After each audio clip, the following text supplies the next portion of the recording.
Hello and welcome to this video about my theory of developmental stuttering. It's the first one of a planned sequence of videos in which I'll present several components of the theory. In this video I'll first give an overview of the theory. Then I'll discuss the relationship between attention to auditory feedback, speech control and stuttering. Finally, I'll give a suggestion on how the theory can be tested. You can find all references on my website under stuttering-theory.eu/references and also in the text under the video. What should a theory of stuttering achieve? I agree with Mirzazade L. 2024 that a causal explanation of stuttering needs to explain all what is known about stuttering and needs to be resistant to empirical refutation. The first part of this claim refers to the explanatory power of a theory. The second part to the requirement that a valid theory has to be consistent with all relevant data, both from the past and from the future. Now let's get started. Here you can see the core assumptions of the theory presented as a causal chain. Stuttering symptoms, repetitions, prolongations and blocks are caused by a task inappropriate allocation of attention during speech. Specifically, too little attention is directed to the auditory channel. As a result, the auditory feedback of speech is poorly processed, for instance, incompletely transmitted or kept in working memory. This elicits invalid error signals in the network responsible for the automatic self-monitoring of speech. Invalid means that not the speaker made a mistake, but the brain misevaluates the auditory feedback due to poor processing. These error signals don't become conscious, but they interrupt the flow of speech and cause stuttering. This causal chain encompasses only the proximal causes. It's the causal chain for a single moment of stuttering. Factors responsible for a predisposition to develop stuttering are not included here. This will be topic of another video. But in short, I think that two factors contribute to a tendency towards a misallocation of attention during speech, and thereby to a predisposition to develop persistent stuttering. Namely a subtle deficit in attention regulation and a subtle deficit in auditory processing. There is much evidence for such deficits in children and adults who stutter. Now let's look at the first link of the causal chain. Why does too little attention to the auditory channel affect the processing of auditory feedback? Both behavioral and neuroimaging studies have shown that sufficient attention to the auditory channel is necessary so that heard speech is properly processed. These studies were about the processing of speech of others, but there are good reasons to assume that the same is true for the processing of the auditory feedback of one's own speech. I will discuss this extensively in my next video. Let's first put another question. What is attention? On the one hand, attention is something psychological which we can consciously control to a certain extent. We can focus our attention on an object or task and draw it away from other things. On the other hand, attention is something physical or physiological, because by focusing attention on an object or task, we concentrate perceptual and processing capacity in our brain on this object or task. And at the same time, we draw capacity away from other potentially distracting stimuli. Allocation of attention is thus an allocation of perceptual and processing capacity in the brain. Most of the time our attention is controlled by habits and routines. That's also likely to be the case in speaking. But how do attentional routines and habits come about? When you learn a complex motor behavior, for example to play the violin, then you also learn, more or less consciously, to allocate your attention appropriately. When playing the violin, you have to divide your attention at least between your left hand and your right arm, the auditory channel to hear what you're playing, and the visual channel for looking at the notes or the conductor. This task-appropriate, balanced allocation of attention must become sufficiently stable, not only to be resistant to distraction, but also to avoid any imbalance in favor of one aspect or part of the task. This, I think, also applies for speaking. When children learn to speak, and particularly when they learn to form sentences, they also unconsciously learn to divide their attention between formulation and self-monitoring. The former is attention directed to the future, what do I want to say?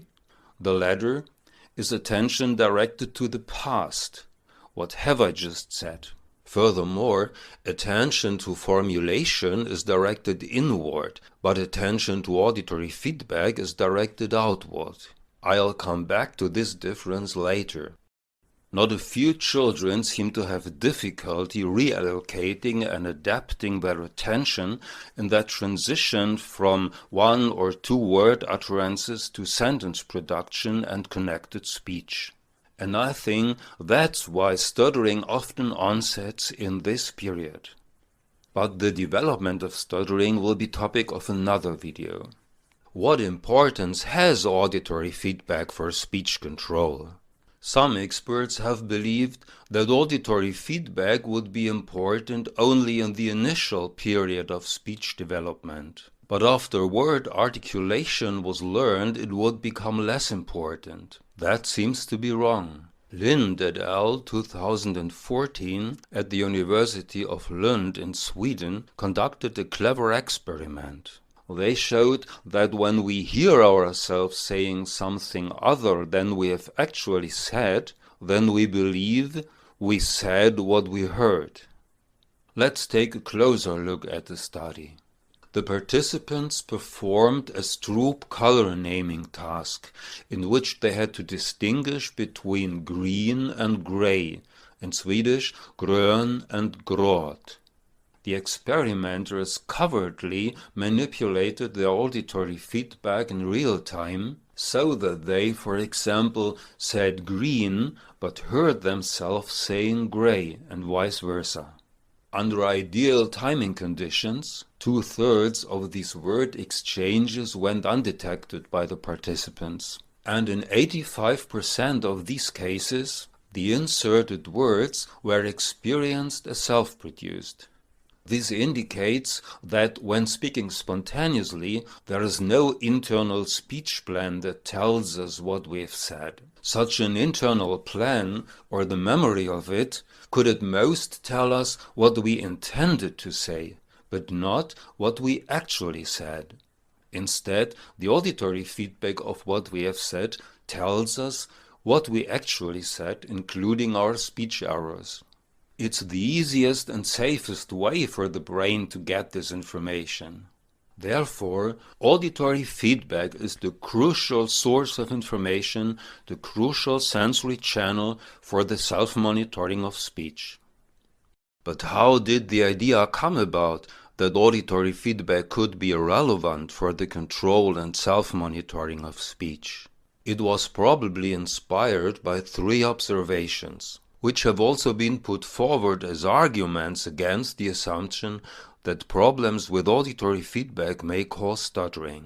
First, the fact that normal speakers have no difficulty speaking fluently, and moreover that stutterers don't stutter when their auditory feedback is completely masked by white noise. Second, the fact that stutterers have no difficulty detecting their real speech errors. And finally, the fact that stuttering can even occur at the start of the first syllable of an utterance, a position where auditory feedback is not yet available. I'll discuss these counter-arguments in a separate video, or look at my website at the corresponding sections. You can find the links in the text under the video. Now let's go back again to attention. Earlier I said that allocation of attention is an allocation of capacity in the brain. The term capacity perhaps reminds you of the demands and capacities model proposed by Starkweather 1987 and Adams 1990. This model was quite influential, probably not least because it accounts for the variability of stuttering. It assumes that stutterers possess limited capacities for the production of fluent speech, and that stuttering occurs when the demands, for instance, the demands of a speech situation, exceed those limited capacities. However, the assumption that stutterers possess limited capacities for fluent speech can be wrong. There is no evidence for. They may possess enough capacities, but at moments of stuttering, something prevents them from using their capacities. And that's a difference, particularly from the therapeutical viewpoint. Furthermore, the demands and capacities model doesn't explain why stuttering occurs and not normal disfluencies when someone's capacity to produce fluent speech is exceeded. The demands and capacities model is merely a framework. It actually describes a relationship between varying demands and variable stuttering, but it doesn't explain it. By contrast, I propose that the allocation of attention is the interface between varying demands and the variability of stuttering. We can extend the causal chain and add factors that increase or reduce the demands, such as the speech situation, number and kind of listeners, anticipation of stuttering, information load of words, or emotions. All these factors modulate the allocation of the speaker's attention, and that's the way they modulate the severity of stuttering. What role attention plays in movement control has particularly been investigated in sports science. Some insights and methods from there are transferable to speech control and were also applied in stuttering research, so by Naomi Eichhorn and Kim Bowerly and their colleagues. The important finding of sports science is that an external focus of attention results in more effective performance. What is an external focus of attention? Wolf and Luthwaite 2016 define it as attention to the environmental effects of a movement. That is, attention should not be directed inward to the movement itself in order to consciously control it. But often there is more than one environmental effect of an action. Which of them should attention then be directed to? Wolf and Luthwaite 2016 write that evidence has amassed for the benefits of adopting an external focus on the intended movement effect. And Wolf and Prince 2001 write that the effect should be related as closely as possible to the action that produced it. It's necessary that the effects your focus is on and the motor commands that produce these effects can be associated. So there are two things to consider. On the one hand, attention shouldn't be directed to the movement itself, but instead to intended movement effects in the environment. On the other hand, attention should be directed to effects closely related to the movement. That means it's not merely about distraction from an internal focus of attention. It's also about the correct or the best external focus that optimally supports performance. Unfortunately, the studies in the field of stuttering research that have been published so far, until the end of 2024, tested only effects of distraction from an internal focus of attention, either by a dual task or by task-irrelevant distracting stimuli. The results of those studies suggest that an external focus of attention is more beneficial for stutterers than an internal focus, for instance, on the proprioception or control of speech movements. This result is significant as it calls therapy methods into question that require or support an internal focus of attention, such as fluency shaping or stuttering modification. However, according to the findings of sports science, more beneficial than mere distraction from an internal focus of attention might be a focus on that intended external effect of speech movements that is as closely as possible related to the speech movements. What effect is it? A certain response by a listener may be an intended effect of my speech, but it isn't closely related to my speech movements. It mainly depends on the listener's interests, expectations, opinions, and so on. It's quite clear the only intended external effect of my speech movements, which is also closely related to them, is my audible speech. My intention associated with speaking, with phonation and articulation, is to make my thoughts audible for others, so that they can hear and understand them. This suggests that the listening to one's own voice and words is the best focus of attention when speaking. As far as I know, the effect that attention to auditory feedback has on the frequency of stuttering hasn't been explicitly investigated yet, although it would be easy to do this. It's also the simplest way to test my stuttering theory. I'll make some suggestions on this at the end of the video. The effect of attention to auditory feedback on stuttering frequency has actually not been studied explicitly, but there are some empirical findings that, in my view, support my assumptions and can be considered as indirect evidence.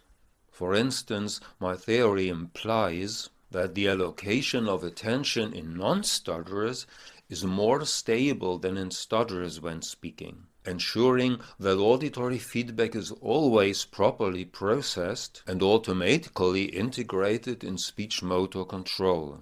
That's why non-stutterers don't stutter.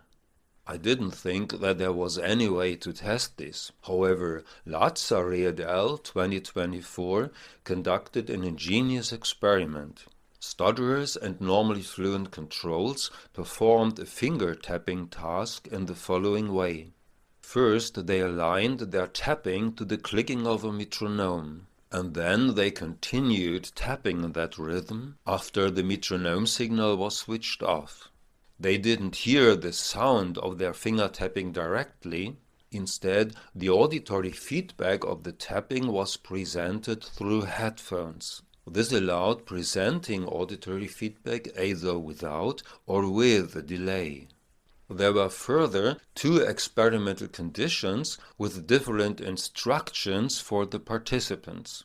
Condition 1: pay attention to what you are hearing and control your finger tapping on this basis. Condition 2: ignore what you are hearing and focus on your movements only. It was to be expected that the finger tapping would become slower under delayed auditory feedback when participants focused on it, but not when they ignored it.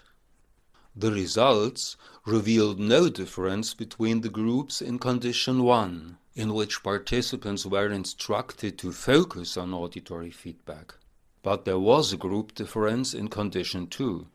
The surprising finding, surprising even for the authors, was that the stutterers on average could disregard the delayed auditory feedback, but the non-stutterers could not.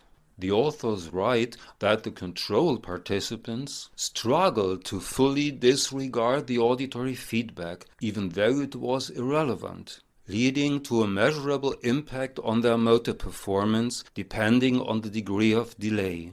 In contrast, people who stutter were less affected by auditory feedback, maintaining consistent motor performance across different delay levels. What does the result mean? I think it suggests that normally fluent speakers, when producing something audible by movement, automatically pay attention to their auditory feedback. They can't disregard it even if they were instructed to do so. By contrast, stutterers can't focus on their auditory feedback when producing something audible by movement. There was no group difference in condition 1. But it's not automatic, and that's the problem. I think that stutterers tend to disregard their auditory feedback when speaking, and that they too much focus on speech planning or motor control. That is, they tend to adopt an internal focus of attention instead of an external focus. Is there any evidence, or at least data suggesting, that stutterers in fact tend to ignore their auditory feedback when speaking? I think the lack of PSAM in stutterers is such a suggestion. What is PSAM? It's the abbreviation for pre-speech auditory modulation. In a series of electroencephalographic studies, Daliri Max and Daliri recorded auditory evoked potentials in response to probe tones that were presented immediately before speech onset and at the same position in two non-speech control conditions, namely silent reading and seeing. In the latter condition, instead of a word, a non-linguistic symbol was shown on the screen. First, the word or symbol appeared in white color, and after 600 milliseconds the color changed to green. That was the go signal. Importantly, the probe tone was presented in only 40% of the trials, so that it was unexpected to participants.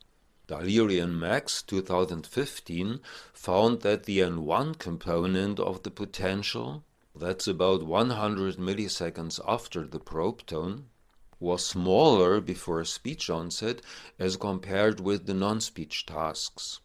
The difference in amplitude between speech and non-speech tasks, or in other words, the suppression of the N1 amplitude before speaking, is what Max and Daliri called PSAM. They interpret the suppression of the N1 amplitude before speaking as reflecting, I quote, neural processes involved in priming and selectively biasing the auditory system for its role in monitoring auditory feedback during speech production. That is, the N1 suppression reflects a modulation of the auditory system before speaking. A pre-speech auditory modulation supporting the processing of auditory feedback. And now the important finding was that PSAM was present in the control participants, but absent or greatly reduced in the stutterers. Max and Daliri write that adults who stutter do not appropriately modulate the auditory system prior to speech onset. But what kind of modulation is it exactly? Max and Daliri, I quote, speculate that stuttering individuals' limited use of auditory prediction to prime the auditory system prior to movement onset may result in an inefficient use of auditory feedback during speech production. Yes, however, what kind of auditory prediction might that be that was used by the control participants, but not or not sufficiently by the stutterers? Obviously not a specific linguistic prediction, not a prediction of the initial sounds of the words they were just about to speak, because PSAM was calculated from brain potentials evoked by a non-linguistic probe tone, by a pure tone of 1000 Hz, 50 milliseconds duration and 75 decibel, something like that. That means the auditory prediction in question here was very general, and in fact Daliri and Max 2015 concluded from their data that the lack of PSAM in stutterers, I quote, is due to a general auditory prediction deficit. What does that mean? I think the non-stutterers, at least unconsciously, expected to hear something when they were about to start speaking. But the stutterers, in the same situation, didn't expect to hear anything. Now you may ask, what has prediction or expectation to do with attention? Max and Daliri didn't use the term attention in their paper. However, there is a relationship between prediction or expectation and attention. If you expect to hear something the next moment, you'll probably direct some attention to the auditory channel. In contrast, if you don't expect to hear anything, you won't do that, unless an external acoustic stimulus draws your attention to the auditory channel. That is, one function of predictions is the orienting of attention, namely the internally controlled orienting of attention. Therefore, I think that PSAM reflects not only a modulation of the auditory system prior to speech onset, not least because the question arises how the auditory system could modulate itself based on a nonspecific, general auditory prediction. I propose that PSAM reflects a modulation of the attention system, so that sufficient attention is directed to the auditory channel, ensuring that sufficient capacity is available for the processing of auditory feedback. And this takes place automatically with speech onset in normal speakers, but not in stutterers. A further study providing at least indirect evidence that attention to auditory feedback reduces stuttering was published in 2021. Fiorin et al. Investigated the effects of delayed auditory feedback, auditory masking by white noise, and amplified auditory feedback on the spontaneous speech of stuttering children and teenagers. They divided their participants into a moderate and a severe stuttering group. This figure from the study, in which I only inverted black and white, shows the results. On the vertical axis, SLD is the percentage of stuttering-like disfluencies. The dotted line shows the values for the severely stuttering group, the dashed line for the moderate group. From left to right, with natural auditory feedback, delayed auditory feedback, masking noise, and amplified auditory feedback. As was to be expected, delayed auditory feedback as well as masking noise reduced stuttering, but amplified auditory feedback, set between 65 and 90 decibel, according to the maximum comfort level reported by the participant, reduced stuttering most effectively in both groups, significantly more than feedback delay or white noise. As you probably know, the fluency-enhancing effects of delayed auditory feedback and white noise have often been explained by distraction from auditory feedback, or by reduced involvement of auditory feedback and speech control.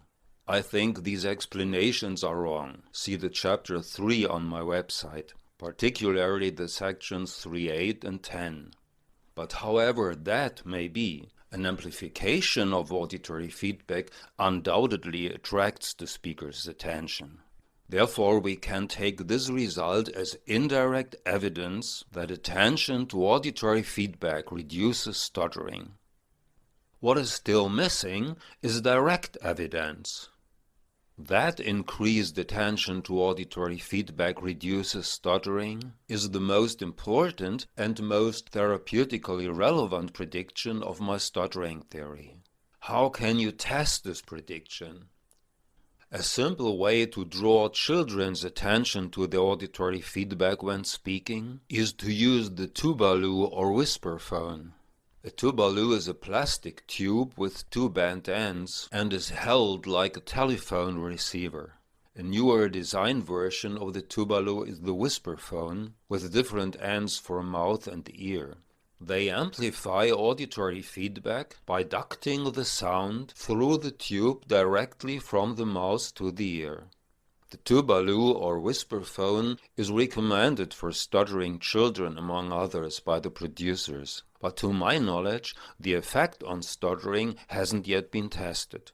Given the findings of Fiorin and colleagues that amplified auditory feedback reduces stuttering most effectively, there is good chance of positive results. This would not only confirm my theoretical prediction, but could also establish the tubaloo as a useful means in stuttering therapy. The Tuvalu was designed for children. The whisper phone is also available in an XL version for adults. But of course you can also use electronic amplification, as Fiorin et al. Did. I think that a reduction of stuttering with the Tuvalu can hardly be interpreted differently than is due to increased attention to the auditory channel while speaking. To ensure that it is not merely an effect of distraction from an internal focus of attention, a control condition could be included, in which participants, for example, focus on a visual stimulus while speaking, that is, on an external stimulus in another sensory modality. I would be happy if researchers decided to conduct such a study. Now let's summarize. The core assumption of my theory is that stuttering is caused by insufficient attention to the auditory channel when speaking. As a result, the auditory feedback of speech is poorly processed. This elicits invalid error signals in the monitoring system, and they cause stuttering. The allocation of attention, that is, the allocation of perceptual and processing capacities, is the interface between varying speech situations that influence attention on the one hand and the variability of stuttering on the other hand. Sport science has shown that an external focus of attention improves performance. An external focus of attention is defined as attention to an intended environmental effect of the movement that is closely related to the movement. That means an external focus of attention in speaking is attention to one's audible speech. Some empirical findings support my theory. Lazzari et al. Found that non-stutterers couldn't disregard the auditory feedback in a finger-tapping task. Auditory feedback information was automatically integrated in motor control. Stutterers, by contrast, could disregard the auditory feedback. It wasn't automatically integrated in motor control. What is true for finger tapping may be true for speaking even more. Normal speakers don't stutter, probably because they can't ignore the auditory feedback when speaking. Max and Daliri found a modulation of the auditory system prior to speech onset in normal speakers, but not in stutterers. This modulation, I'd rather say it's a modulation of the attention system, prepares the system for the monitoring of auditory feedback during speech production. This preparation seems to be lacking in stutterers. Fiorin et al. Found that amplified auditory feedback reduced stuttering more effectively than delayed auditory feedback or masking noise. The most obvious explanation for this finding is that the unaccustomed amplification attracted the participants' attention and drew it to the auditory channel, and this most effectively reduced stuttering. I think these findings support my theory, however, a test of its main prediction, that attention to the auditory feedback of speech reduces stuttering, is still lacking. That's all for now. Thank you for your interest, patience, and attention. If you have questions or objections, please write a comment.